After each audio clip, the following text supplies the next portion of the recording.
Eu falo muito que cirurgia, cada cirurgião tem o seu, sabe?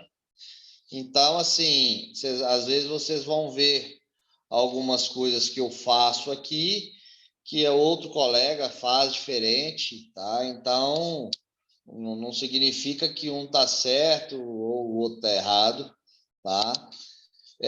Vai da nossa experiência e acaba dos resultados, né? Então, se você tem um bom resultado, você tem um pouco mais de resistência para mudar, tá? Então, se tiver de dúvida, vamos jogando no chat aí, se às vezes se eu passar despercebido, alguém me atenta, tá bom?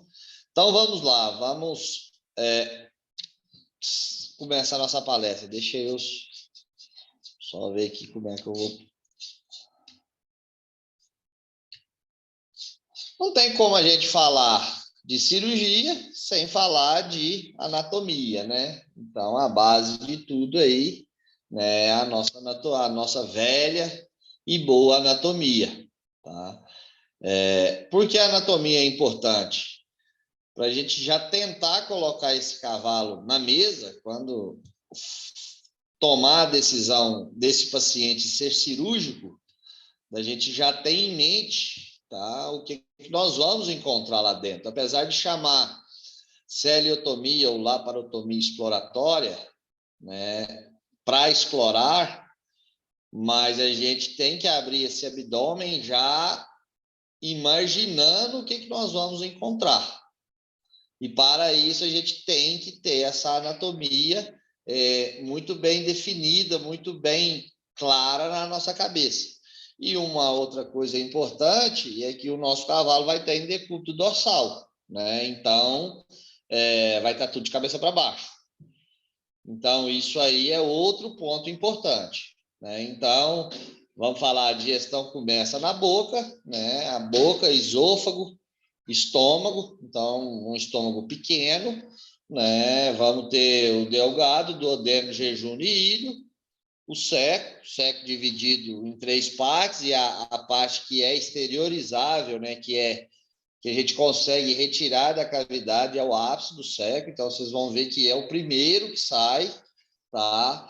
E depois nós temos o cólon, né? Cólon com as flexuras, colo transverso, colo menor e ânus. Tá? Então, se a gente pensar num delgado muito grande, muito extenso, né, e que a gente consegue ter acesso à parte do ilho e o jejum. O duodeno a gente só sente ele com a mão, às vezes exterioriza um pouquinho, mas bem pouco. Tá? Então, a gente abrindo um cavalo, né, a gente vê esse emaranhado de alças, de vísceras, né, que a gente tem que identificar, e depois o grande sucesso da cirurgia é colocar isso de novo de forma correta, né? Não vai estar assim, né, no nosso cavalo, porque se ele está operando é porque tem alguma coisa errada, né? Então não vai estar bonitinho igual está nessa imagem. Se vocês verem um seco, você vê o colo, dorsal e ventral esquerdo com a flexura pélvica, né? Vê um pouco do colo menor, um pouco de intestino delgado. Então, mas não vai estar assim na nossa cirurgia. Nossa cirurgia vai estar com o que eu falei para vocês, a gente já pensar e imaginar o que nós vamos encontrar, tá? E aí, essa palestra eu dei uma enxugada, eu tenho uma palestra aqui de cólica, que a gente vai desde da introdução até o final, e eu retirei esse gráfico dessa palestra. E isso de um trabalho de um colega de 2012, né, aonde a incidência, quais tipos de cólicas tiveram dentro de um hospital, né? E esses números, eles vai de encontro com a nossa casuística aqui também. Tá? Então, a maior casuística nossa aqui são as obstruções de colo, né, por compactações, os deslocamentos. Aqui o que a gente tem um pouco é hérnia escrotal, tá? Aparece com bastante frequência. Então, a gente já começa a pensar que o comum é comunismo, né? E o raro é raríssimo.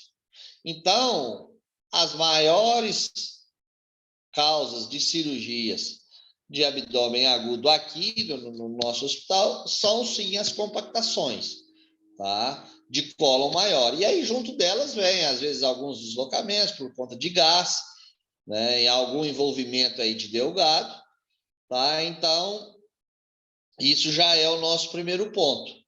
E está muito relacionado com a clínica, né? Que nós não vamos entrar muito em detalhe, tá? Mas a clínica ela nos guia para o fechamento ou para não que eu digo fechamento, mas para suspeita, essa suspeita desse animal. Então, por exemplo, você pega uma compactação, um cavalo que está já com dor 2, 3 dias, faz o analgésico, ele melhora e depois volta, enfim. Então, você já começa a suspeitar dessa compactação. Diferente de uma torção de raiz de mesentério, diferente de uma torção de delgado, que o cavalo tem uma dor muito intensa, né? E aí depois o cavalo entra em apatia, tá?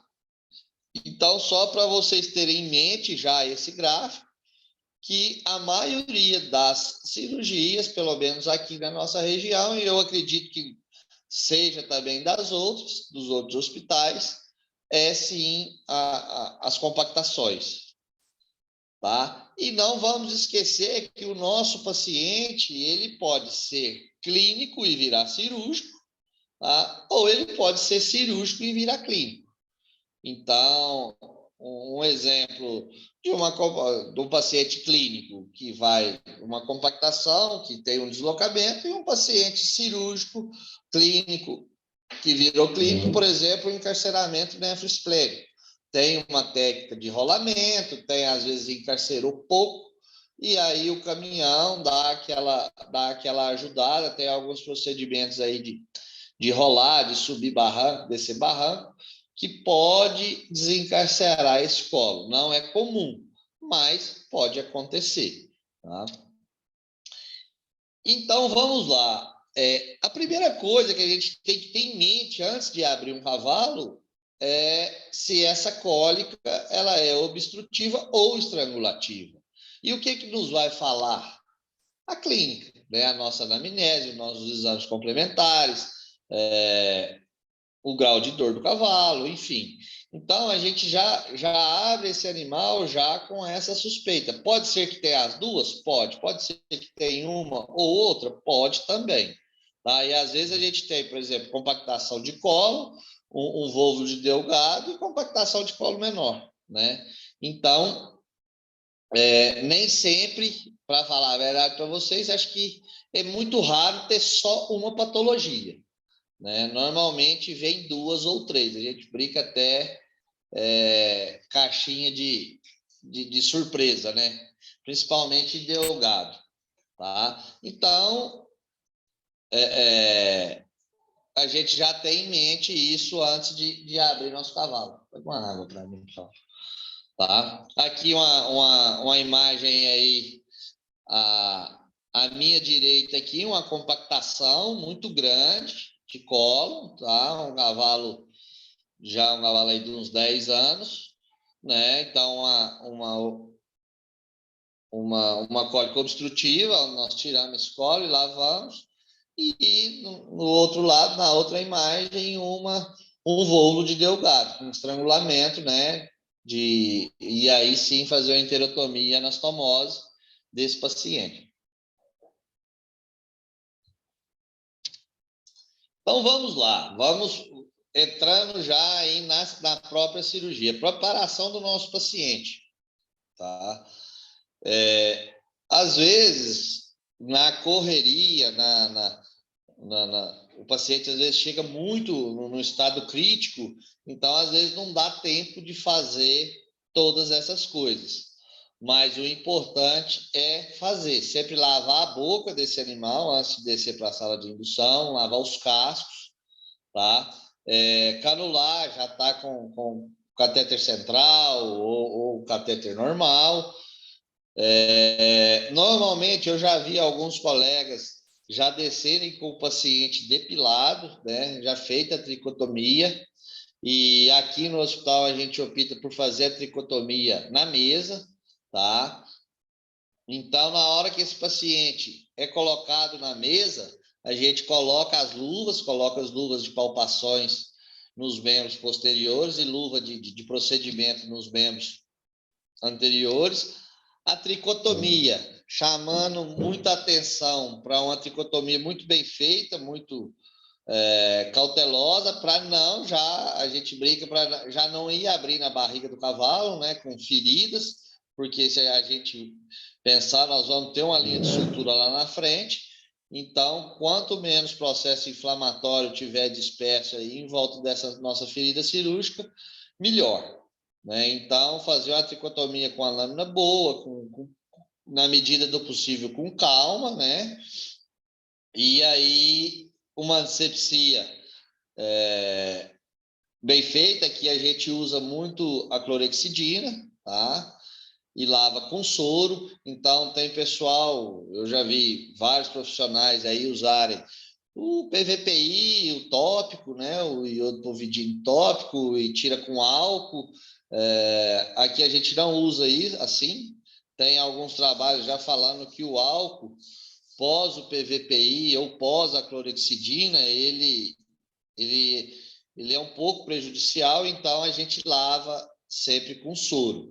E sempre jogando soro de cranial para caudal, tá?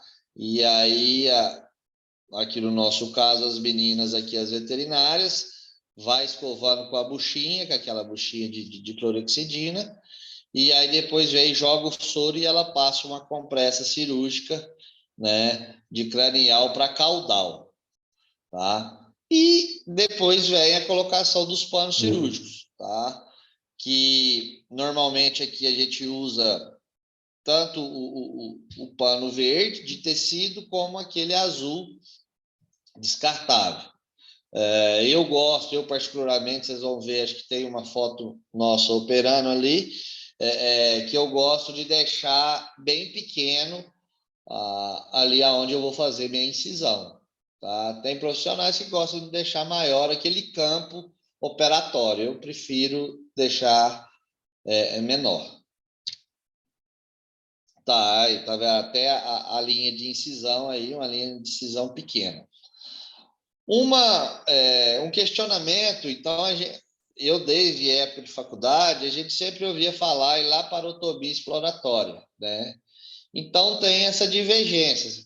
É laparotomia, não é pelo flanco, e celiotomia não é, e é pela linha média ventral. Tá? Eu, particularmente, eu lido aqui com celiotomia, né, pela linha média ventral, e laparotomia pelo flanco. Tá? Nós não temos costume de fazer laparotomia aqui pelo flanco, nós vamos discutir um pouquinho mais à frente, tá? Por conta de acesso de alça. Então, a laparotomia hoje é muito usada aí na hora que se for fazer um ovário, né, esterectomia, aí sim a gente usa o acesso pelo flanco. Tá? Eu acredito aqui que o único acesso que eu já usei pelo flanco aqui foi em questões de tumores ovarianos. O resto, linha média ventral. Então, não é errado falar laparotomia, como também não é errado falar celiotomia. Vamos falar, as duas são sinônimos uma da outra. Tá? E aí a gente vem em cima de uma laparotomia, né, que é feita no flanco. Ali nós temos o oblíquo externo, o oblíquo interno e o transverso do abdômen, né? Então tem a pele, a gente vai incidir 3 músculos. Na verdade, a gente não incide, a gente faz uma pequena incisão nesse músculo e rasga ele com o dedo, né? E aí a gente tem acesso principalmente em colo menor. Então, se a gente pegar num caso aí de um fecaloma, principalmente em potro, você consegue fazer sim essa resolução cirúrgica pelo flanco. O grande problema é a restrição da exteriorização, da exposição dessas alças, tá? Parece que tem duas perguntas aqui, ou não? Ah, não, é sobre certificado, né? Então, é um negócio que fica um pouco limitado, porque às vezes você tem aí uma obstrução de colo menor, mas você fica apreensiva, será que não tem alguma coisa em delgado? Será que não tem algum deslocamento de flexura que você não consegue palpar? Então, eu não gosto, particularmente, eu não gosto e não faço essa pelo flanco, a não ser questões de ovário, tá? E eu acho que a maioria aí tem muita gente que prefere fazer isso já pela linha média, porque você já tem o centro cirúrgico, a facilidade é muito maior, né? Deixa eu passar para outra aqui.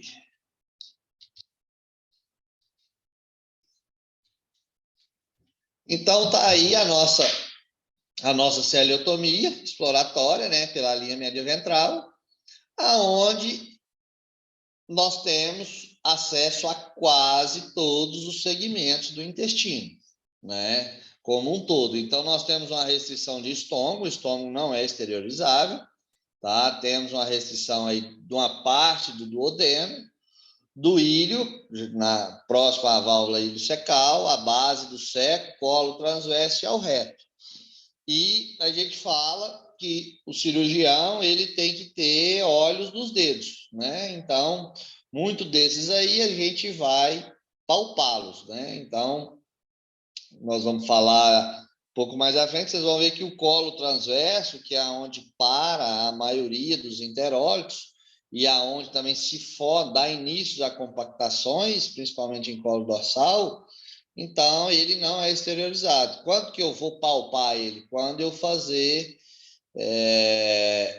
a palpação desse delgado, né? Eu vou fazer a abordagem do delgado, eu começo no ilho, a gente faz essa abordagem de aboral para oral, e na hora que eu chego no duodeno, eu sinto uma prega, que chama prega duodeno secocólica, e aí ele está ali. E aí eu vou palpar ele, eu vou sentir ele com a minha mão. Ele é pequeno, tá? E assim eu faço com os demais. O estômago, a gente palpa ele, a gente até vê ele pela incisão. Às vezes o estômago está com muito gás, né? E a gente tem que drenar esse gás. E então você palpa ele. Já havia alguns casos de paciente engolir sonda, engolir alguma coisa aí, um corpo estranho, precisar abrir esse estômago, então faz uma incisão muito grande, bem próximo ali do externo, né? E aí tem acesso a esse estômago, tá? Mas ele não é exteriorizável, ele não sai da cavidade, tá? Então, o ilhos, a gente retira uma boa parte dele, mas a parte chegando ali na ilho secal, a gente não consegue, né? A gente sente ele com a mão. Mas, de maneira geral, dá para explorar muita coisa. O próprio colo menor, você não consegue tirar ele inteiro, mas você palpa ele e dá para fazer muita coisa, né? Então, tá aí a incisão, uma incisão de... Eu gosto de uma incisão mais ou menos aí de 15 a 20 centímetros, né? A gente incide a pele subcutânea e aí a gente identifica a linha alba, tá? Eu gosto de fazer uma pequena incisão em cima dessa linha alba até chegar na cavidade, sem perfurar o peritônio, tá? E aí, com o dedo, eu coloco o dedo por dentro da incisão e eu sinto a linha alba por baixo e eu vou fazendo a minha incisão com o bisturi em cima, tentando ser o mais preciso possível em cima dessa linha alba. Por quê? Por conta da nossa cicatrização dessa ferida. Acontece de sair fora dela? Acontece. Tá? Principalmente em bicho muito distendido, que às vezes você tem que abrir muito rápido, né? Então, pode ser que saia ali, vamos falar, uma paramediana, que já tem, inclusive, estudos, né? Está tendo pesquisa aí em cima dessa cicatrização paramediana, tá? E aí, abrindo, fazendo essa incisão, na hora que a gente abre, tem o peritônio, e aí a gente tem, não sei se vocês estão conseguindo ver aqui, ó, onde eu estou passando o cursorzinho do mouse, né? E é uma pergunta que toda cirurgia que eu faço aqui, e eu pergunto para os estagiários o que eu não consegui achar foto, mas depois aí vocês podem procurar o que tem o peritônio e tem uma tênia, tem um ligamento aqui, né? E aí eu pergunto para todo mundo que ligamento ou que estrutura que é aquela e todo mundo, linha alba, linha alba, linha alba. Não, a linha alba já foi, né? Então, esse é o ponto aonde a gente vai abrir o nosso peritônio, tá? Que é o ligamento falciforme, o ligamento redondo do fígado. Então, ele é bem nítido, você consegue ver ele muito bem. A gente pega uma pinça de diálise e dá um pique com a tesoura, e aí sim, com os dedos, eu vou abrir esse peritônio. Então, numa cirurgia que vocês acompanharem, na hora que o colega perguntar, tá? Não é a linha alba. A linha alba nós já incidimos ela, é o ligamento falciforme, tá? E aí vem a grande pergunta: por onde começar após a abertura do abdômen, tá? Às vezes as literaturas falam, tem que começar pelo delgado, tem que começar pelo intestino grosso, tem que começar, por exemplo, se você tem uma suspeita de torção de volvo de delgado, então vamos começar pelo delgado. Eu tenho que resolver o problema primeiro, tá? O grande problema às vezes a gente não tem acesso. Então, às vezes a gente tem que caminhar por exemplo, para abrir espaço para depois chegar no problema. Então, a minha conduta aqui, o que eu faço? Espera aí que deu um tilt aqui, agora voltou. O que eu faço? Eu faço o que me aparece primeiro. Então, se eu já palpo esse animal e vejo que é uma compactação que está muito grande, eu vou tentar resolvê-la primeiro. Por exemplo, eu operei um cavalo na sexta-feira que ele chegou com uma compactação muito grande, tanto em colo menor como em colo maior. E para eu tirar esse colo maior, que estava sofrido, estava muito grande, eu precisava de espaço.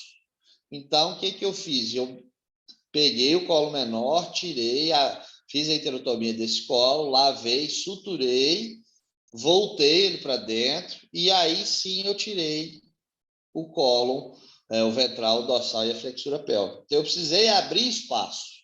Então, eu sempre faço o que me aparece primeiro, tá? E não sigo esse raciocínio, tem que ser delgado ou tem que ser grosso, tá?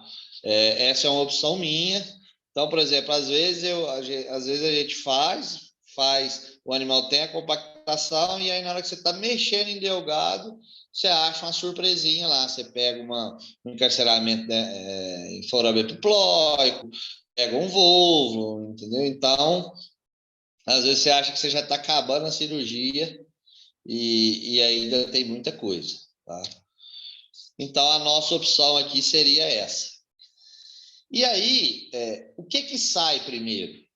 Tá? Então, num paciente normal, o que tem que sair é o seco, é o ácido seco, que é essa imagem, né, da minha esquerda, porém um seco com timpanismo, tá? Um timpanismo grande, é um animal que desceu para o centro cirúrgico muito rápido, então não tinha nenhum tipo de deslocamento, tinha sim um timpanismo, e uma compactação. Esse colo não é desse animal, tá? Esse colo é de outro animal, tá? Para exemplificar esse colo, é a questão que às vezes a gente abre esse paciente e já não dá direto com a compactação, esse colo aí não está compactado, mas está torcido, né? Então, uma torção grave, aonde não tem muito o que fazer. Tá? É um animal já imediatamente eutanasiado. Nessa condição também a gente pega as rupturas. Na hora que a gente abre o peritônio, a gente já vê a presença de fezes, né? E aí não tem muito o que fazer. Então, sempre lembrem que a hora que abrir a cavidade, o primeiro que tem que sair é o seco. Se ele não sair, alguma coisa está errada. A gente tem aí sim algum tipo já de deslocamento, que seja de seco, que seja de colo, né? Parcial, total, retroflexão, aí tem vários. Então, e vocês vão ver que o seco, ele é o nosso guia, ele é o meu guia na cirurgia inteira.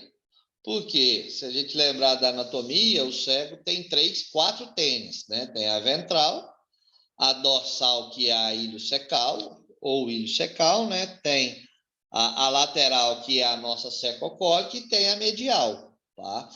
Então, o que é exteriorizável aí no ápice, vocês, dá para ver aí a lateral, e não dá para ver a medial, perdão, dá para ver a medial, né? Aqui, ó. E, porém, não dá para ver a lateral e nem a iliocecal. Mas ele é o meu guia. Por quê? Porque na hora que eu for achar o ilho, eu preciso pegar essa prega iliocecal e levar a minha mão lá perto dessa válvula e conseguir identificar esse ilho para eu exteriorizar ele e começar a minha abordagem de delgado. E a tênia lateral, ela me indica se esse colo meu está deslocado ou não. Ela é uma tênia grossa, né, que a gente consegue passar a mão nela até a flexura pélvica. Então, ela me auxilia muito a achar a flexura pélvica. Né?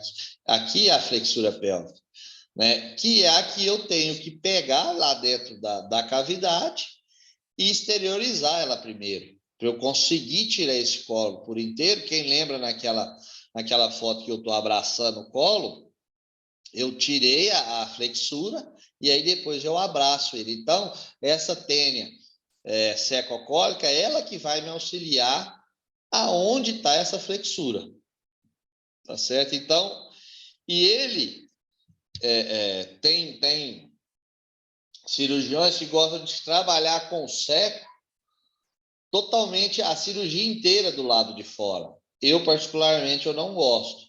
Eu identifico ele, identifico as estruturas que eu quero, depois eu volto ele lá para dentro e deixo ele lá até o final da minha cirurgia. Tá? Por quê? Para não ficar fazendo pressão de ferida cirúrgica, ficar, vamos falar, judiando dele. E aí depois eu pego ele de novo, coloco ele tudo na posição certa, e a gente lembra que se ele é o primeiro a sair, ele é o último a entrar.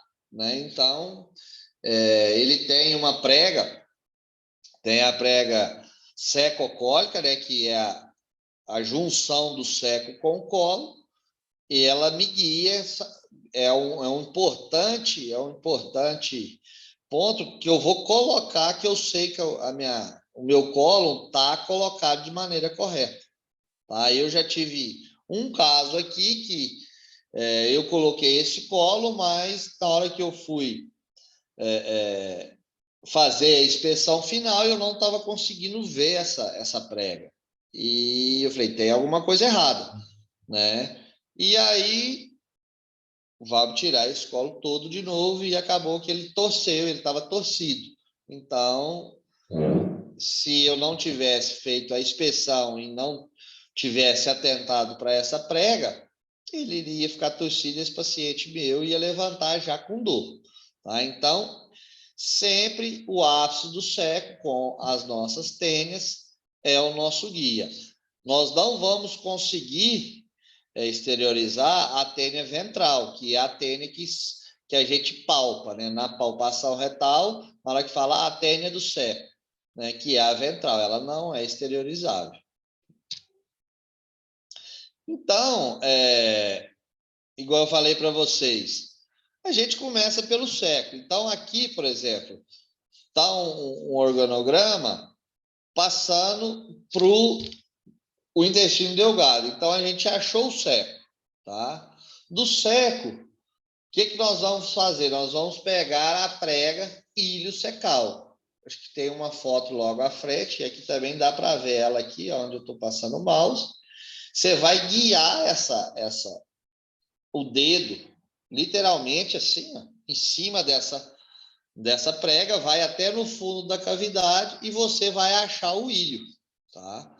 E aí você começa a fazer a exteriorização através do ilho, vem fazendo ilho, jejum, duodeno. Chegou no duodeno, a gente palpa aquela prega que eu falei para vocês, que é a duodeno secocólico, né? Só uma dentro aqui para mostrar para vocês o quanto o intestino, quanto ele é perfeito, tá?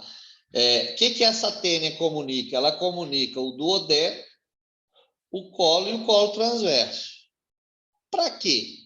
Para sinalizar a ingesta, o caminho da ingesta. Então, logo que sai do estômago, já sinaliza para o intestino lá no colo transverso que está indo ingesta. Tá? Então, a gente até brinca que o estômago é o maestro da orquestra, é aquele que determina.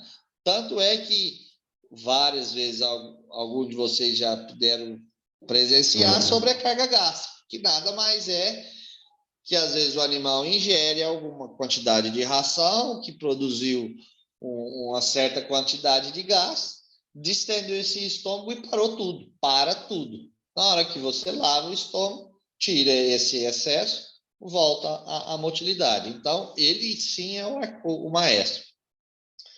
Então, o caminho é esse. E aí, a gente chegando no duodeno, palpou essa prega, tá tudo legal, a gente volta ordenhando. O que é ordenhar? Eu vou pegar todo esse conteúdo que está no delgado e vou jogar ele para o seco. Tá? Então, é uma parte extremamente trabalhosa da cirurgia, é uma parte que dói muito os dedos, os braços, porque você acaba que você vai ordenhando, e a gente, se a gente pensar em um duodeno, um delgado de um cavalo adulto aí de 500 quilos, gira em torno aí de 22 a 25 metros, né? Então, dá muito trabalho, tá? E um ponto importante, se o cirurgião suspeitar, por exemplo, um animal que teve um estrangulamento de jejum, tá? E a gente sabe que o conteúdo que está dentro desse delgado já está cheio de celularidade, é um conteúdo que não vai fazer bem para o nosso seco, tá? Então a gente faz a enterotomia do jejum e drena esse líquido. Isso é comum, tanto nesse caso quanto às vezes num delgado muito cheio, tá? Que você não consegue ordenhar, fica muito pesado, então você tem que drenar esse líquido.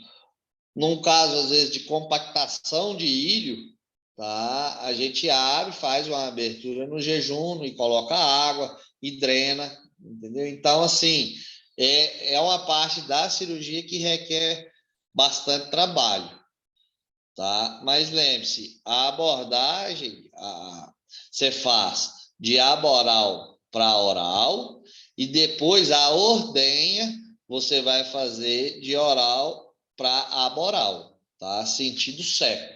Então, por exemplo, às vezes você pega um seco que está com a massa compactada, tá? Você sente que ele está com um conteúdo bem denso na anatomia e a fisiologia do seco é o nosso órgão que mais absorve a água do intestino. Então, e você tem um delgado que está com a presença de líquido, ótimo, um líquido saudável, né? Que você não vai ter problema nenhum de jogar lá para dentro dele. A própria ordenha, você vai umedecer essa massa, tá? Mas lembre-se desse conteúdo. Se tiver dúvida, faz uma punção, faz alguma coisa, avalia esse conteúdo para depois jogar no cego. Para quê? Para não dar uma endotoxemia, né? Tem uma pergunta aqui. Quais as explicações clínicas e prejuízos se não realizar a ideia do conteúdo? Obrigatoriamente, você tem que fazer. Por quê? Porque esse delgado ele vai estar cheio. Ele vai ter alguma coisa. E aí, na hora que você for guardar esse, esse intestino, ele vai te atrapalhar. E a outra questão é que você, obrigatoriamente, você tem que palpar essa prega do odésio cercocólico. Por quê? Por um possível interólito. Interólito, se alguém não sabe, me fala que é uma pedra que se forma no intestino. Então, ele para ali e você não consegue ver. Então, a cirurgia, a gente fala que a cirurgia é muito um protocolo, sabe? Ela é uma receitinha de bolo. Então, você tem os passos, você vai seguir. Tá? Então, 100% das vezes você tem que inspecionar esse delgado. Por exemplo, às vezes você pega um cavalo velho, por exemplo, que a chance dele ter um lipoma é grande. E às vezes esse lipoma não está fazendo, não fez mal para ele, não aconteceu nada, mas está lá. E numa inspeção do delgado, você vê esse lipoma no mesentério. Então, você é obrigado a tirar. Tá? É um achado na cirurgia, porém, você é obrigado a tirar. Então, sempre tem que fazer, tá? Essa ordenha. Essa ordenha é fazer muito bem feita, com muito soro. Se a gente lembrar da anatomia, a gente tem acho que tem uma foto ali na frente da vascularização, que tem as artérias jejunais, tem as arcadas, então você tem que tomar muito cuidado para não lesionar esses vasos. Tá? Não sei se eu respondi, se eu não respondi, me fala aí que nós vamos tocando. Então, vamos lá. Então, esse é mais ou menos o passo a passo do intestino delgado. Tá? E aqui a gente tem o passo a passo do intestino grosso, do colo. Né? Então, a gente tem o cerco, né? E aí a gente tem o ventral direito e o dorsal direito, tem as flexuras e tem o dorsal e o ventral esquerdo, a flexura pélvica, né? E o colo transverso que a gente não tira e o colo menor e o reto. Tá? Que vale a pena lembrar? Então, o que eu faço aqui? Eu sempre tento, eu já, assim que eu fiz a incisão, que eu abri essa cavidade, eu já tenho uma suspeita clínica, por exemplo, de uma compactação, eu já tento ver aonde está essa compactação, em qual parte do colo, tá? É colo ventral, é colo dorsal, né? Eu já tento sentir com a minha mão, tá? Ou é o ventral e o dorsal, tá? E aí eu já tento me localizar a flexura pélvica. Eu não me preocupo com flexura diafragmática, flexura external, né? Depois eu vou colocar elas no lugar, mas eu tento já achar minha flexura pélvica, tento já trazer ela para a exteriorização, para aí sim eu ver o quanto eu vou exteriorizar esse colo. Porque às vezes ele está muito pesado, ele não passa da incisão, então, mas eu tenho que exteriorizar pelo menos um pouco da flexura pélvica. Tá? Aquele colo lá a gente conseguiu, mas desse cavalo da sexta-feira, eu consegui exteriorizar muito pouco. E aí eu tive que fazer a enterotomia e vou lavando, vou tirando conteúdo, né? E aí sim eu vou tirando ela aos poucos. A gente tem que pensar, se você puxar com muita força ou de qualquer jeito, esse colo pode rasgar, né? E a gente perdeu o nosso animal. Normalmente essa força a gente perde, ele rasga em colo dorsal direito, tá? Ele rasga e aí você perde, você tem que fazer a eutanásia desse animal. E por que as compactações maiores em colo dorsais, tá? Se a gente lembrar da anatomia, o cavalo tem vários pontos de estreitamento do intestino. O primeiro nosso é lá no ilho. Quando ele sai do jejuno, a transição jejuno para o ilho, já tem a diminuição do volume, do lúmen intestinal. Então, favorece um pouco já ali a parada de ingesta. E aí, a gente saindo dos colos ventrais, quando chega na flexura, se a gente pensar, ela tem já uma estenose de lúmen e tem que fazer uma curva contra a gravidade, né? Então, de baixo para cima. Então, ali tem também já as compactações, às vezes começa a se formar ali e caminha, e aí, ou começa no colo, na transição de colo dorsal direito no colo transverso, que é o maior lúmen do intestino. Tá? Então, a gente sai de um lúmen de 40, 45 centímetros para um lúmen de 10. Então, essa ingesta, a qualidade da fibra, às vezes desidratação do animal, começa a parar. Os enteróides, na hora que para ali, entope, acabou. Então, você já percebe logo de cara que esse colo dorsal está todo compactado. E ele dá muito trabalho de descompactar. Né? Às vezes você lava, aí você fica lavando um colo durante uma cirurgia, 1 hora, 2 horas. Tá?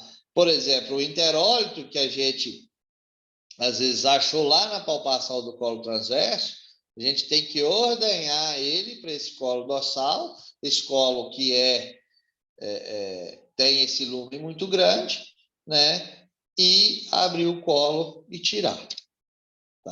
Tá aí uma flexura pélvica bonita, tá? Então, os cuidados para expor a manipulação. Então, a gente faz a enterotomia logo aqui na flexura pélvica. Aqui a gente tem o ventral e aqui a gente tem o dorsal. Ele afunila até a flexura diafragmática e depois aqui ele já tem um lume muito grande. Então, 2 planos de sutura, né? Depois que a gente lavou esse colo, a gente tem que fechar, né? Então, essa questão de sutura também, pessoal, é muito... A literatura fala para fazer um Schmiden e o Kush, né? Que são os de eleição, né? Faz a mucosa, o Schmiden na mucosa e o Kush invaginando, né? Pegando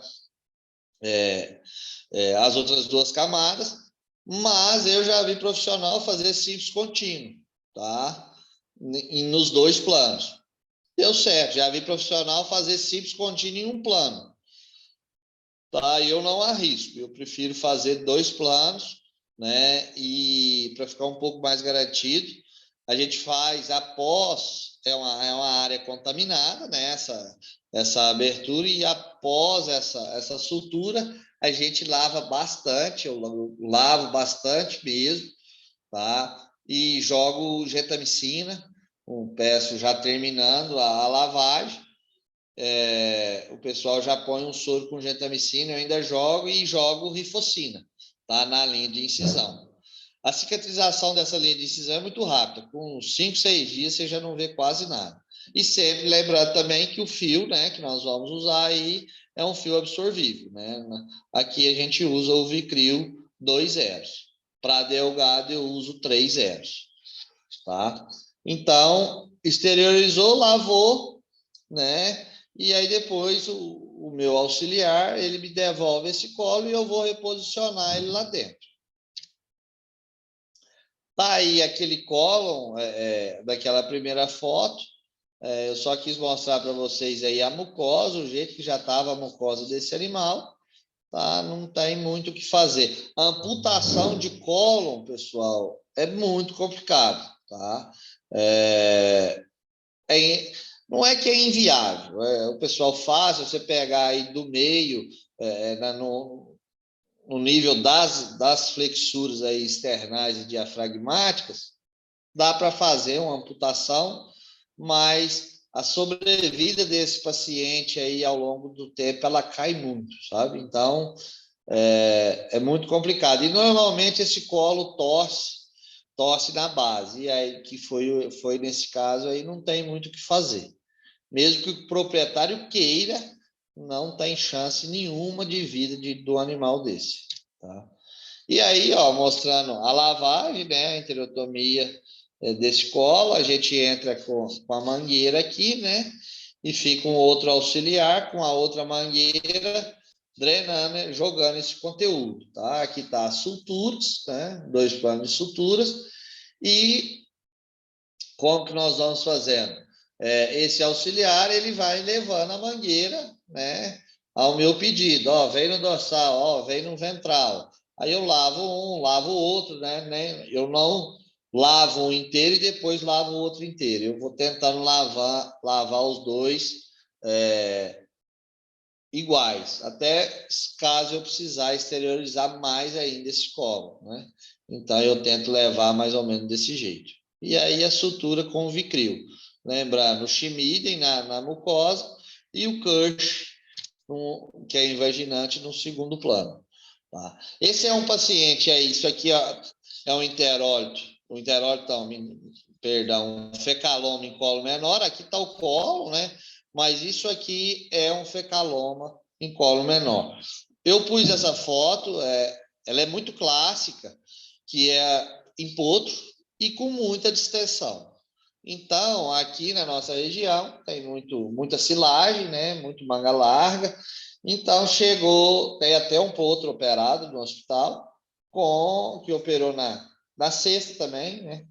Que chegou, a clínica é muito típica. Então, aquele paciente, 5 meses, 8 meses, 1 ano, muito distendido, aquela dor que vai e volta. Você faz o antifluocentese desse paciente, ele depois volta a acumular gás, 95% de chance que esse paciente tem, sim, um fecaloma, né, em colo menor.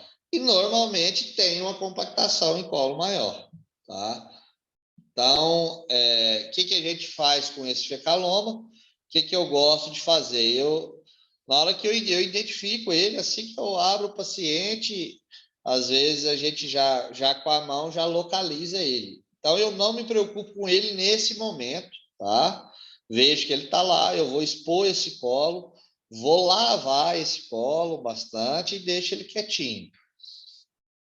Na hora que a minha assistente está suturando a flexura pélvica, eu pego, tiro esse fecaloma, peço um assistente, eu coloco uma agulha com um equipo, né, oral ou aboral desse fecaloma, nunca em cima dele, tá? E ela vai colocando 1 litro de soro. Ela vai colocando e eu vou massageando esse fecaloma até ele se desfazer. Teve casos já de teve que abrir colo menor em cima de fecaloma? Já. Tá? Às vezes, quando você suspeita de um corpo estranho, alguma coisa assim. Mas se você vê que é realmente uma massa que precisa ser hidratada, não tem necessidade de abrir. Vocês colocam essa agulha com a equipe e vai colocando 1 litrinho de soro enquanto eu vou massageando e o meu auxiliar já está fechando a flexura pélvica. Então, na hora que ele terminar lá, esse fecaloma já se desfez, eu pus bastante soro aí, né? Eu guio, eu tento ordenhar um pouco já sentido ao reto, e aí depois eu guardo o colo maior. Eu ganho tempo, muito tempo cirúrgico nessa questão. É muito difícil, me perguntaram aqui o que é feito quando há necrose no colo menor, tá? Não é comum, né? Mas você faz a enterotomia e anastomose, tá? Mas não é comum. O colo menor, vamos falar assim, ele já é a parte final ali do nosso intestino, então ele tem muito compactação e fecaloma, tá? Mas essa parte de torção, uma necrose igual em delgado, não é comum, não. Vamos lá. Então, nós temos aqui o intestino delgado, né? que aí sim é o nosso, vamos falar assim, é o nosso bebezinho. Aí eu falo que o intestino grosso, ele aguenta a porretada. Já o delgado é aquele nosso bebê. Então, isso aí foi um achado, foi uma égua manga larga, tá? A gente suspeitava de uma compactação de ilho, né? Por quê? Porque o paciente tinha refluxo, uma dor refratária e tal, assim, tá? É uma compactação. E, para nossa surpresa, era um tumor, né, no lúmen do jejum. Não é comum em cavalo, mas aconteceu com nós aqui no hospital. Então, a gente fez uma enterotomia anastomose, tirou, acho que uns 60, 70 centímetros só, né? E o animal foi embora bem para casa, tá? Aqui, ó, então aqui, ó, a localização através do ilho, né? Através da helicecal, manipulação em ordenha muito delicada e a prega do adenocólico. Aqui, né, nessa imagem dá para ver o cólon, né? E dá para ver as alças de delgado, aqui o jejum. E aqui, ó, não sei se dá para ver com nitidez para vocês aí, dá para ver a prega ilho secal, tá? Tá vendo o cirurgião tirando o ilho, prega ilho secal e aqui vindo o jejum, tá? Então, essa prega aqui, ela é fácil identificada dentro na cirurgia e até você palpa o ilho e você vê que ele é mais grosso e a anatomia dele também, de vascularização, ela é diferente do jejum, né? O jejum tem as artérias arcadas e o ilho não tem, o ilho só tem a artéria ileal. Tanto é que a gente não faz anastomose de ilho.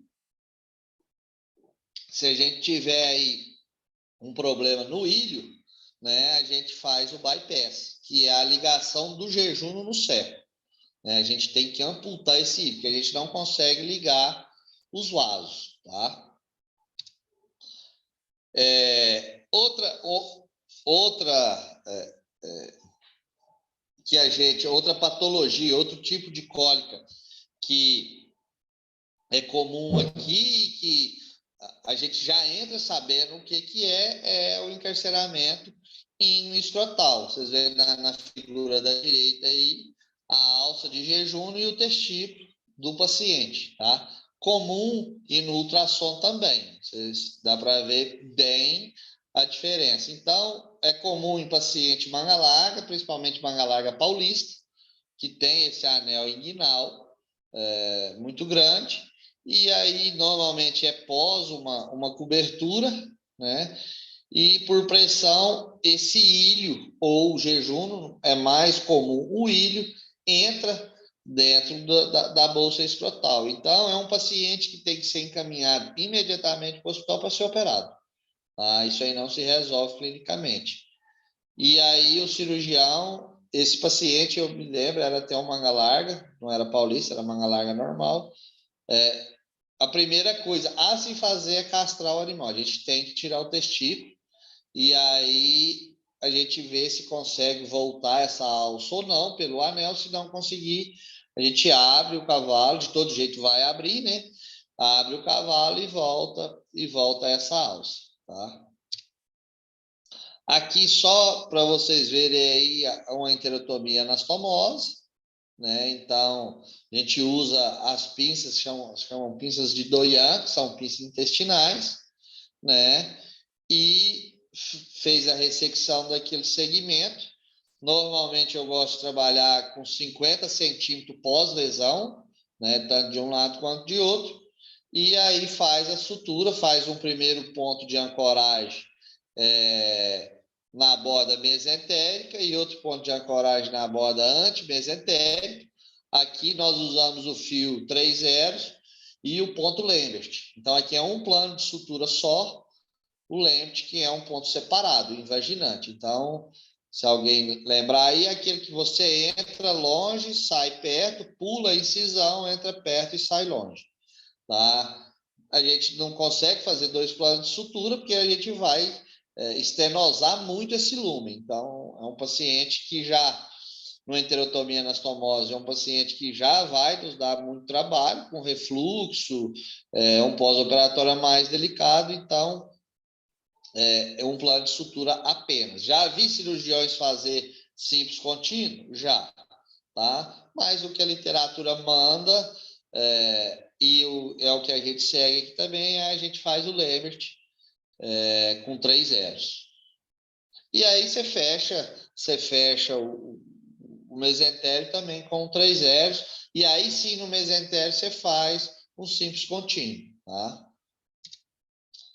Aí tá uma imagem de uma enterotomia anastomosa que nós fizemos, jejum jejunal, né? Então, quer dizer, ligamos o jejum ao próprio jejum, tá? Foi um cavalo que deu um voo, esse cavalo era um garanhão eu não me lembro agora se foi esse, eu acho que esse já era um cavalo mais velho, tá? E nós tiramos, se eu não me engano, foi 2 metros, 1,5 m, 2, tá? Então tá aqui a parte retirada.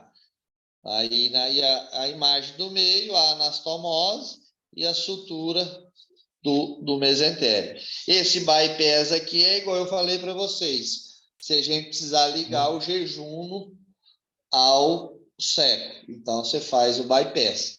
A gente não consegue ligar o jejum ao ilho ou o ilho ao ilho por conta dos vasos sanguíneos. Aqui não está dando para ver muito na imagem, mas as arcadas, elas se ramificam, e aí a gente consegue isolar, né, na cirurgia.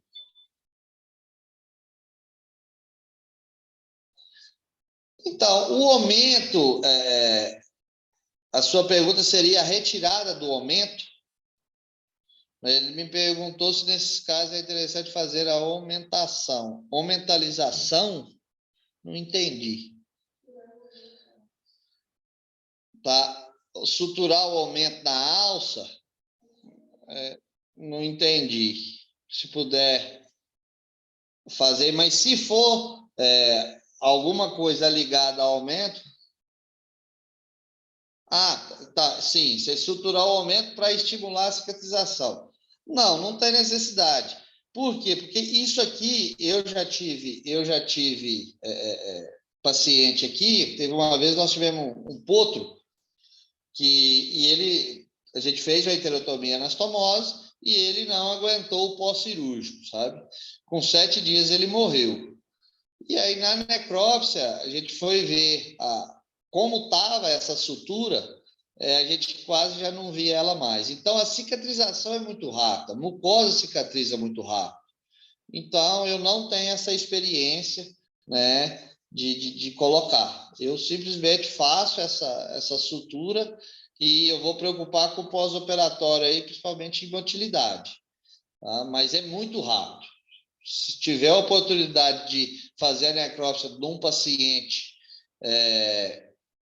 com 10 dias de operado, vocês vão ver que vai ter dificuldade para achar o local da enterotomia anastomose.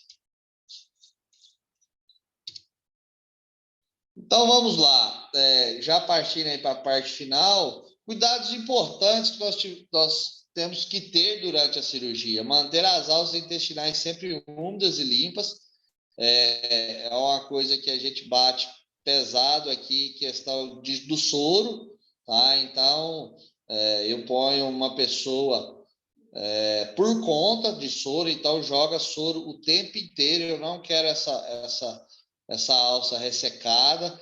Então, assim, normalmente uma cirurgia de um cavalo adulto, aí uma cirurgia que, na verdade, que dura aí em torno de 3 horas, vai aí uns 40 litros de soro, só para molhar essas alças, tá? Então, fazer essa lavagem intensiva aí que eu falo é da flexura, né, pélvica, porque se a gente lembrar é uma região contaminada. Então, lavar bastante e, de preferência, no final, lavar com antibiótico, tá? O nosso de eleição aqui para esse tipo de lavagem fora da cavidade é a gentamicina e depois eu coloco a rifocina, né? E o posicionamento correto dessas alças. Então, eu vejo que o grande medo aí do início dos cirurgiões é recolocar principalmente esse colo, né, de maneira correta. Mas, se a gente lembrar da anatomia, né, você nada mais que você vai simular a anatomia. Então, você vai colocar ele na posição que você sabe que ele fica normalmente. Então, não é difícil, é uma coisa que eu, particularmente, eu tenho uma certa facilidade para fazer. Eu vou posicionando, eu começo bem ali na base do cerco, faço as flexuras e depois pego a flexura pélvica na minha mão e coloco ela lá onde ela fica, ali próximo da pelve, né? E eu coloquei soro na cavidade abdominal e coloquei alguns pontos de interrogação. Isso aí é uma discussão, nós tivemos até uma discussão essa semana aqui no hospital, de um colega que veio operar aqui, e isso é uma discussão que todo congresso se tem. Coloca ou não coloca nada, soro ou medicamento, na cavidade abdominal antes de fechar o cavalo, antes de fazer essa sutura. Então, o Freeman, que é um dos papas aí, ele condena, por exemplo, o uso de DMSO, de gentamicina na cavidade. Então, já vi alguns colegas fazerem e derem certo, né? Então, eu próprio mesmo já usei, né, no passado, hoje não uso mais. Então, é uma incógnita, tá? Eu já vi colega diluir PVPI tópico em soro e colocar lá dentro. Eu acho que é muito agressivo. Então, o que a Horsevet faz hoje? Ela, na hora que eu estou fechando a cavidade, eu coloco em 1 litro de soro, eu coloco um frasco de heparina e um frasco de ceftriaxona, 1 grama. Tá? E já coloquei soro ozonizado. Tá? Não tive problema, eu não uso o soro, porque às vezes demora muito para ozonizar, você já está querendo levantar o cavalo, então eu acho que esse aí é o maior entrave aí para estar usando o soro ozonizado. Mas a heparina e a CEF eu uso bastante, tá? Inclusive faço essa infusão depois com 48 horas, né, no paciente, faço pelo flanco, tá? Tá resultado, então eu prefiro não mudar, tá? Mas vocês vão ver bastante divergência nesse assunto. Coloca ou não coloca, ou coloca soro limpo, deixa dreno ou não deixa. Então, eu não deixo dreno, eu acho que o dreno é uma porta de entrada, né? Então, eu prefiro não deixar, eu prefiro que esse peritônio depois já absorva esse excesso de líquido dentro da cavidade, tá? E aí a gente parte para o fechamento do abdômen, que é outro assunto muito discutido, né? Nós operamos uma égua aqui hoje, acho que na quarta ou na terça-feira, que um tumor ovariano, e foi feito pela linha média ventral, que o tumor era muito grande. Na verdade, não foi eu que operei, foi um colega. E aí a gente levou essa discussão dentro lá, assim, lógico, uma discussão saudável, né? Que ele é um colega que fecha o Vicril 2, né? Eu, particularmente, até falei para ele que eu nunca tinha visto fechar com Vicril 2, já vi fechar com Vicril 6, mas eu fecho aqui com nylon, tá? Então, é uma opção que a maioria dos cirurgiões, pelo menos que eu conheço, que fecha com o nylon, realmente o nylon agulhado, o fio de pesca, tá? Então, é uma sutura simples, eu já vi o pessoal fazer simples, né? E a gente usa aqui, eu uso a sutura contínua. Então, na linha média, na hora que eu vou fechar a barriga do animal, eu uso um nylon agulhado, tá?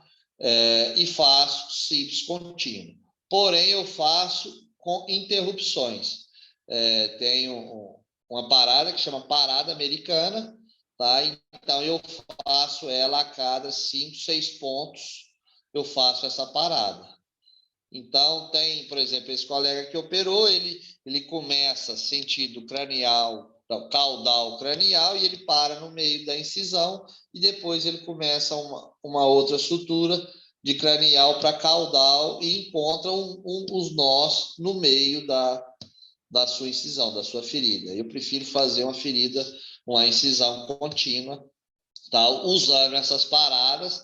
Essas paradas é uma segurança, né? Para não dar hérnia, para não eviscerar. Tá? E aí a gente faz o subcutâneo com 2 zeros, com fio Vicryl absorvível, né? 2 ou 3 zeros, e depois faz uma sutura de pele contínua também com nylon. Então, alguns profissionais fazem o Wolf, né, na pele, né? E aí é cada um. Então, por que eu não mudo? Porque dá muito certo aqui para nós, tá? Eu tenho muito pouco problema de hérnia incisional, muito pouco mesmo, então eu prefiro não mudar, tá? Já vi colegas que usam o Vicryl e não tem problema, já vi colegas que fecham a pele com o grampo e não tem problema. Então, vai de cada um. Então, aqui a nossa opção seria isso. E no final da cirurgia, eu não achei foto, eu coloco uma compressa cirúrgica em cima dessa incisão, tá? Para quê? Se a gente pensar, a nossa sala de indução é uma sala muito contaminada e essa ferida vai ficar em contato diretamente com esse piso. Então, a gente coloca uma compressa. Na hora que esse paciente levanta, vai para a baia, a gente troca essa compressa, coloca outra e aí sim coloca a cinta, né? Que a gente aqui, no caso, usa a Vetrap, tá? Para ajudar na proteção dessa ferida. Então, com 15 dias, 12 dias, 12, 13 dias, a gente tira os pontos, né? E esse paciente com 15 dias vai embora para casa, tá? Igual eu falei para vocês, eu tenho muito pouco problema de hérnia, então eu tenho essa opção pelo fio agulhado. Nós que agulhamos aqui não é um fio comprado, é um fio de pesca, 0,70, tá? Aquele incolor, e a gente coloca um catéter 16 na ponta. Então, às vezes, vocês podem se perguntar, numa cirurgia que um valor agregado da cirurgia em si é muito alto, então, a questão desse fio, né? E eu aprendi isso com o Jorge, do VetCheck, não sei se todos conhecem, é um hospital eu acho que é o hospital que mais opera hoje no Brasil, que é em Betim, e ele falou, Emílio, é um cara que tem um conceito muito grande, né, uma experiência, um conhecimento muito grande. Falei, Emílio, esquece o preço desse fio, a qualidade do serviço é que nos interessa. E disso eu fiz e aqui dá muito certo. Então, não pretendo mudar até que surja alguma outra coisa, tá?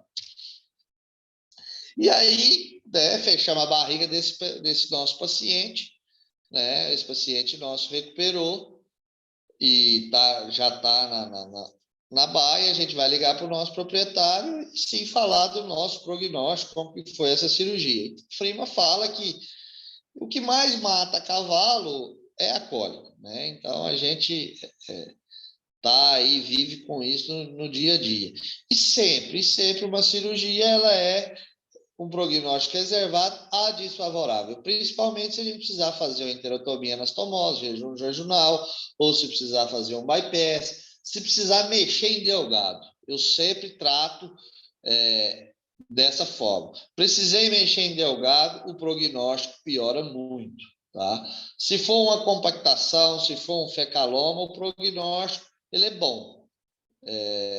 Agora, mexeu em delgado, aí complica.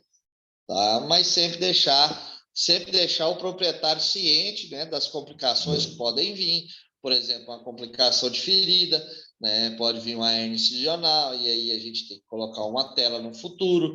Pode vir uma nova cólica, principalmente em casos de deslocamento de cólon, tá? Porque já é até listado na literatura que o cólon, ele por algum motivo, ele adquire uma certa memória. Então, eu já tive casos aqui que eu abri a égua, o cólon tinha uma retroflexão, e eu consertei, coloquei no lugar, e no outro dia eu tive que abrir a égua de novo, porque o cólon estava no mesmo lugar. Tá? Então, pode acontecer. Então, assim, eu falo que a gente só fica tranquilo quando esse paciente com 15, 20 dias vai embora para casa. Normalmente com 15, tá? Mas já teve paciente aí com 30, até mais, dentro do hospital para ganhar alta, principalmente com delgado. Tá? Então, as nossas considerações aí finais, né? A taxa de sobrevida de um cavalo aí de 75%, né? Se ele for encaminhado nas 8 primeiras horas, a gente já tem trabalhado esse número de 8 para 6 horas, tá? Então, vale aí ressaltar a questão do tempo, né, de encaminhar esse paciente para o hospital. Eu falo muito que eu falo para os colegas que 50% do sucesso desse paciente depende deles, depende do colega do campo, que fez esse primeiro atendimento, que encaminhou na hora certa, no tempo certo. 25% do ato cirúrgico e 25% do pós-operatório. Então, eu coloco os colegas veterinários sempre com a mesma responsabilidade nossa do hospital. Então, eles caminham junto comigo aqui desde a hora que chega o cavalo até o cavalo ganhar alta. Tá? Então, isso é muito importante. E vamos lembrar aí que outra coisa que eu falo, que o cavalo é um pet grande, né? Então, ele só muda o tamanho para o cachorro. O tamanho do animal e o tamanho da conta, né? Mas é um pet. Então, a gente trabalha aí com cavalos independentes de valores zootécnicos muito altos, mas valores sentimentais aí também muito altos, né? Que assim, que é em contabilizado, como você vai contabilizar um valor emocional de um paciente? Então, lembre-se que é muito importante a gente ter isso em mente, tá? Hoje o celular está aí, para tirar foto, fazer vídeo, então que possa, às vezes, essas fotos, esses vídeos, ser contra a gente no futuro. Então, toda cirurgia aqui eu tiro foto de tudo, tá? Faço vídeo de tudo. Dentro do nosso centro cirúrgico, eu tenho uma sala, né, onde o proprietário ele pode acompanhar, se ele quiser, para ter transparência em cima disso, tá? Porque isso realmente está se tornando muito sério. E eu acho que é isso, tá? Agradeço aí. Se tiver algumas dúvidas, esse é o nosso hospital, tá? Ele está localizado em Araxá, Minas Gerais. Tá aí meu telefone, tá o site, tá a nossa página do Instagram. O e-mail eu esqueci de colocar aí, mas quem tiver interesse em estágio, horsevet.estágio@outlook.com.br, tá? Pode mandar, manda com um currículo. E aqui a gente tem alojamento, tem um alojamento para o pessoal. A gente pega no máximo 6 estagiários por mês. Então, o estagiário ele tem que chegar no dia 1º e ir embora, teoricamente, no dia 30. Tá? Ele passa um mês aqui com a gente. Então, fiquem à vontade, né? Se quiserem, qualquer coisa pode me chamar aí no meu WhatsApp. E no mais é isso. Se tiver mais alguma pergunta aí, eu estou à disposição.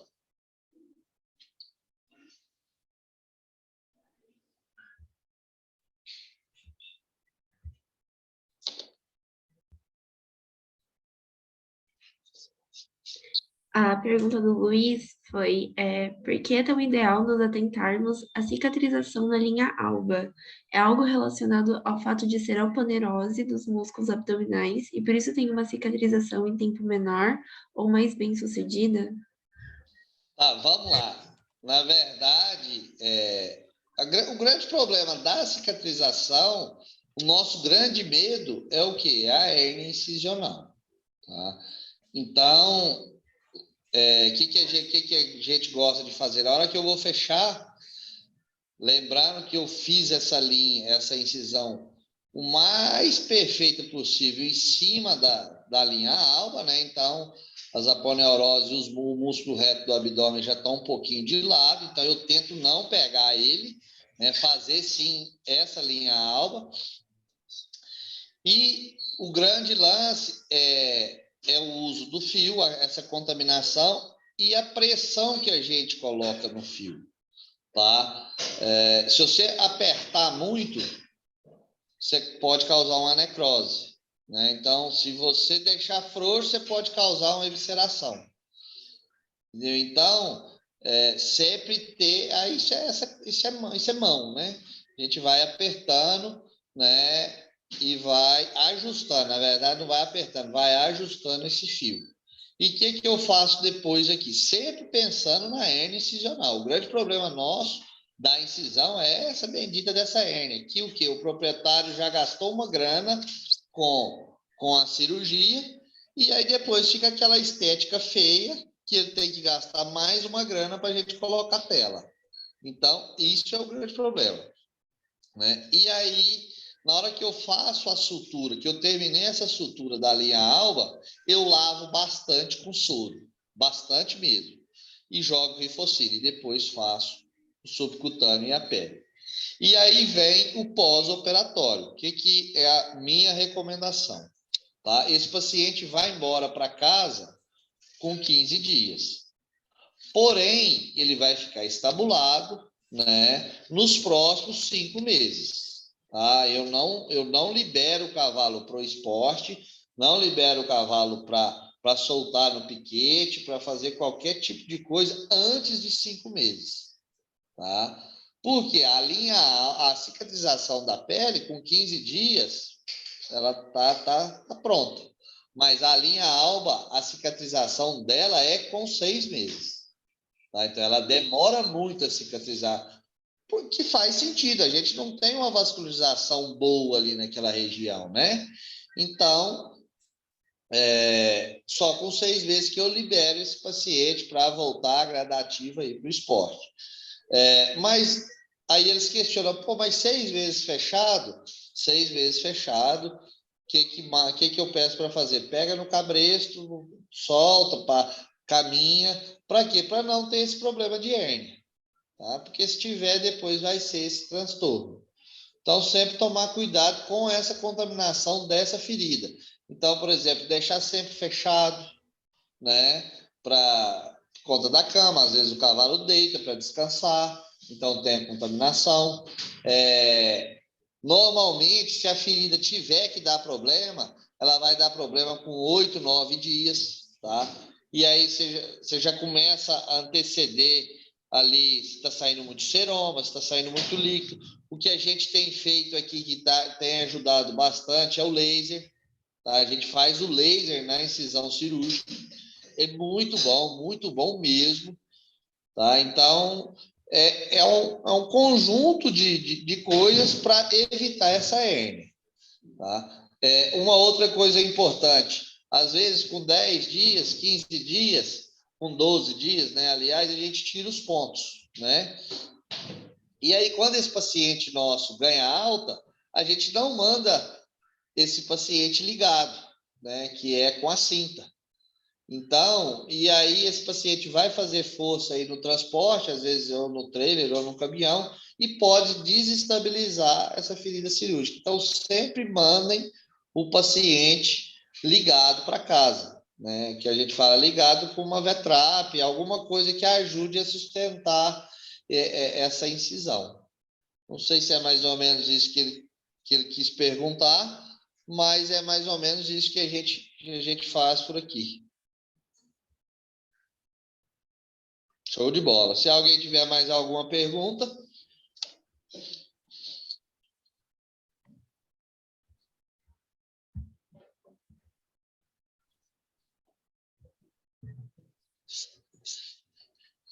Galera, não esqueçam de preencher o formulário para receber o certificado, tá? Já mandei de novo aqui no chat. E acho que se ninguém tiver mais nenhuma dúvida, a gente pode encerrar, tá? Muito obrigada, viu, Emílio? Gostei da palestra, foi muito didático, tá? Parabéns, tá? Obrigada por aceitar nosso convite. Estamos à disposição. O tema é muito complexo por pouco tempo, sabe? Então, a gente tenta passar assim, o básico, né? O que eu tenho para falar para vocês e é o que eu falo para os meus estagiários aqui. Vocês estão num grupo de estudo de equino, imagino que queiram mexer com cavalo, mas vai uma dica. Quando forem fazer estágio em hospital, todo estagiário, todos, acho que 100%, chega no hospital, o que mais ele quer ver? O que mais o estagiário quer acompanhar e ver? Cirurgia de cólica. Então, acho que aqui é assim, pelo menos os que vieram. Então, estejam preparados para assistir a cirurgia de cólica. Eu falo, por quê? Porque se você, às vezes, não saber uma anatomia, não precisa saber a anatomia a fundo, mas pelo menos o básico de uma fisiologia, na hora que a gente abrir o cavalo e começar a conversar, a pessoa vai ficar perdida e não vai aproveitar essa cirurgia. Então, o legal é o quê? É você saber que existe uma flexura pélvica no livro e você vê ela lá na prática. Então, é uma dica que eu dou para vocês, tá? O mundo do cavalo é excepcional, é gratificante demais. A gente vê um paciente que chega morrendo, né? E aí a gente consegue reverter isso. Eu acho que por isso a gente estuda, a gente quer salvar os bichos, né? Então, é muito bom. Mas vão para um estágio já com essa bagagem. Saiba a anatomia, saiba um pouco de fisiologia. Para quê? Para que eu tenho certeza que o conhecimento absorvido dentro de um centro cirúrgico, sabendo essa anatomia, é fantástico, tá?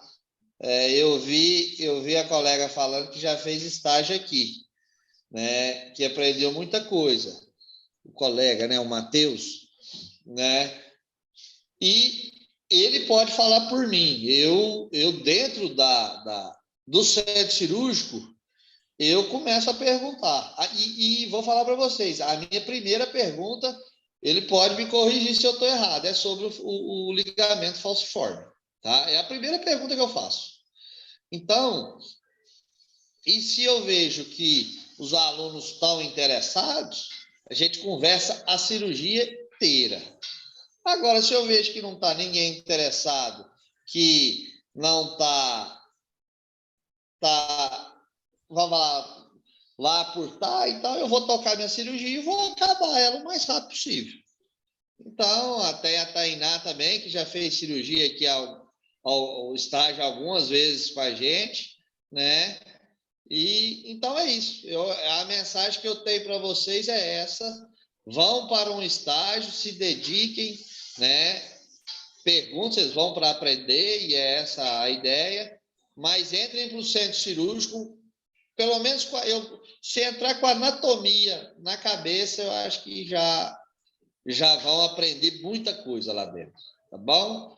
E aí, ó, o Matheus falou, a primeira pergunta foi essa, e é sempre essa, tá? É sempre essa, porque todo mundo confunde com a linha alba, e eu quero que vocês, na hora que eu falo, é esse ligamento. Então, esse ligamento realmente, até a Isadora, a minha esposa, está aqui rindo, que realmente já é um avançado, né? O nome desse ligamento, essa estrutura. Então, é pouca gente que acerta, mas eu gosto de perguntar para quê? Para o pessoal gravar, tá? Então, façam isso, levam essa dica pode ter certeza que é uma dica que vai ser muito valiosa. Vá para um estágio com a anatomia do trato gastrointestinal do cavalo na ponta da língua. Tá bom? Tá bom. Tudo certo, então, galera? Mais alguma dúvida?